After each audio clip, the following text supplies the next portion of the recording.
जय जगन्नाथ सांग मैंने 2025 एटा थिला थर्ड ब्लॉक आउ जो थे कि आम जाऊँ सब पिकनिक प्राय टाइम थिला एटा 5टा भोर 5टार बाहरी केते बेले 6-6:30 एमती बाजीगला जना पड़लानी भोर सकाल सकाल बाहरी आम सब चली जाऊँ पिकनिक आम सब सकाल दृश्य को एंजॉय करिका गपी गपिका आम भैन भितर जाऊँ मु तो एंजॉय करके जाऊँगी।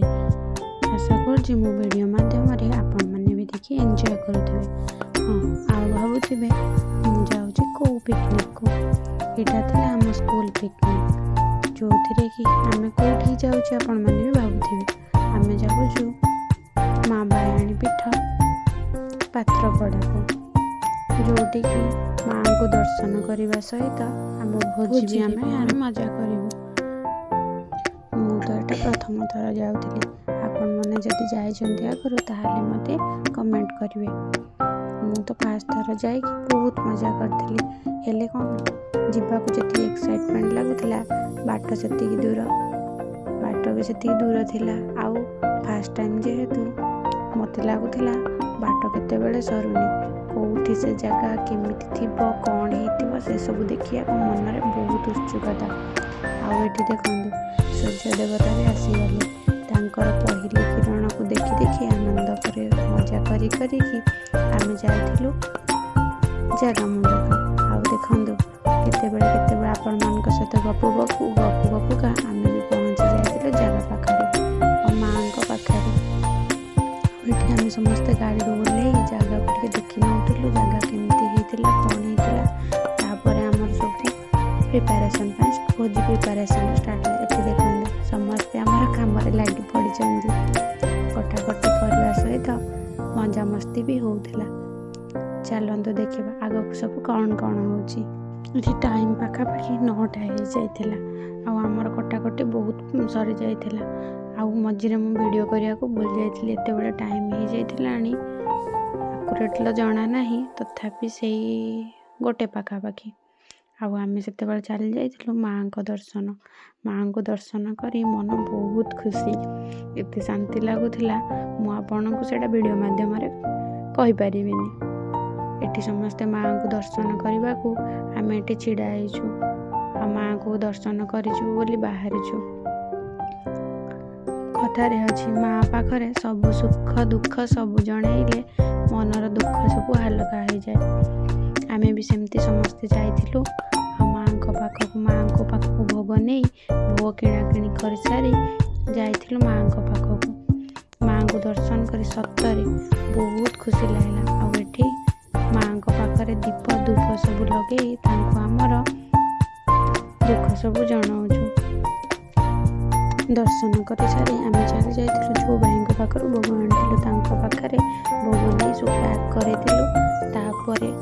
आखपाख जगह को टे बुलिया गलु देखो ये समस्ते केते लोक खेलना किणुचंती पार्क भी सेठी जोटि कि दीदी जनक केते सुंदर आनंद करते आउ सब छुआ सब आसी बहुत आनंद करते मत लगे ये पिकनिक आनी आम छुआ बहुत भल कर जो थे कि छुआ मैंने भी एंजॉय कले आम भी एंजॉय कलु आ बहुत बहुत सुंदर सुंदर दृश्य देखा मिले देखो ये छुआ मैंने केते खुशी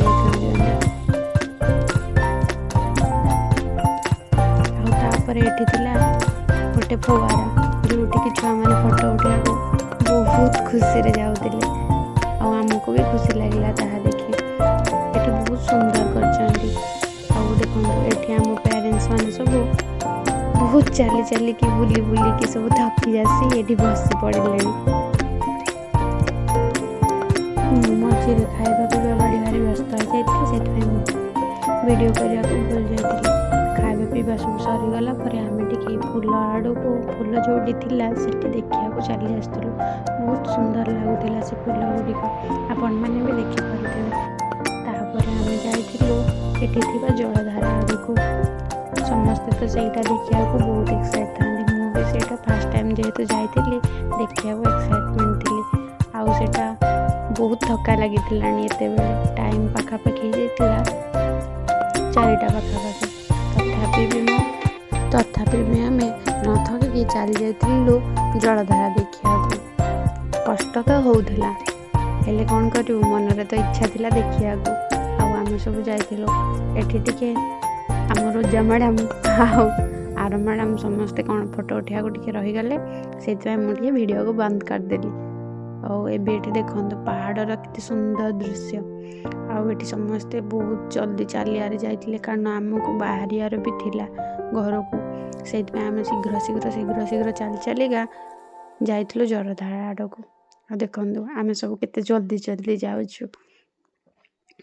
ତଳକୁ ଗଲା ପରେ ଜଣାପଡ଼ିଲା ସେଠି ଗୋଟେ ମଠ ଅଛି, ଯାହା ବିଷୟରେ ମୁଁ ବେଶୀ କିଛି ଜାଣିନି। ତାପରେ ସେ ମଠ ଭିତରେ ବହୁତ ପୁରୁଣା କାଳର ସବୁ ଜିନିଷ ଅଛି, ଯେମିତିକି ତେଣ୍ଡା ବାହାଳ କହନ୍ତି, ଯେଉଁଥିରେ କୂଅରୁ ପାଣି କାଢ଼ନ୍ତି। ଏବେ ବି ସେଠି ବାବାମାନେ ରହୁଛନ୍ତି ସେ ମଠରେ, ସେଥିରୁ ପାଣି କାଢ଼ୁଛନ୍ତି ସେଇ ପୁରୁଣା ପ୍ରଣାଳୀରେ। ଆମେ ବି ସେ ପାଖକୁ ଟିକେ ଯାଇଥିଲୁ, କିନ୍ତୁ ଏଠି ଯେଉଁ ଜିନିଷଟି ଆପଣମାନେ ଦେଖୁଛନ୍ତି ସେଇଟା ହେଲା ତେଣ୍ଡା ବାହାଳ, ଯେଉଁଥିରେ କି କୂଅରୁ ପାଣି ଟାଣନ୍ତି। ଆଉ ଏଠି ଗୋଟେ ଚକ୍ରୀ ଭଳି ଜିନିଷ ଅଛି, ଯେଉଁଟାକି ଆମେ ଜାଣିନୁ ସେଇଟା କ'ଣ, ଜାଣିପାରିଲୁନି କି ତାର ୟୁଜ୍ ବି କ'ଣ ଜାଣିପାରିଲୁନି। ଆଉ ତାକୁ ଆମେ କେମିତି କ'ଣ ବ୍ୟବହାର ବି କରିବୁ ସେଠି ଆମେ ଟ୍ରାଏ କଲୁ, କିନ୍ତୁ ତାର କିଛି ଜାଣିପାରିଲୁନି। ତାପରେ ଏଠି ସେମିତି ମଠ ସବୁ ଅଛି, ଦେଖନ୍ତୁ ତଳକୁ ଗଲା ପରେ ଆପଣ ପାଇଯିବେ ଜଳଧାରା। ଆମେ ବି ସେଠିକି ଯାଇଥିଲୁ। ଦେଖନ୍ତୁ ଏବେ ସେ ଜଳଧାରା ପାଖରେ ଆମେ ପହଞ୍ଚିଗଲୁ। ମୁଁ ଭାବିଥିଲି ମୁଁ କିଛି ଅଧିକ ଭାବିଥିଲି କି ସେଠି ଥିବ ବୋଲି, କିନ୍ତୁ ଯେତିକି ଦେଖିବାକୁ ପାଇଲି ସେଠି କିଛି ଦେଖିବାକୁ ପାଇଲିନି। ସେଠି କିଛି ଫଟୋ ଉଠେଇ ସାରିଲା ପରେ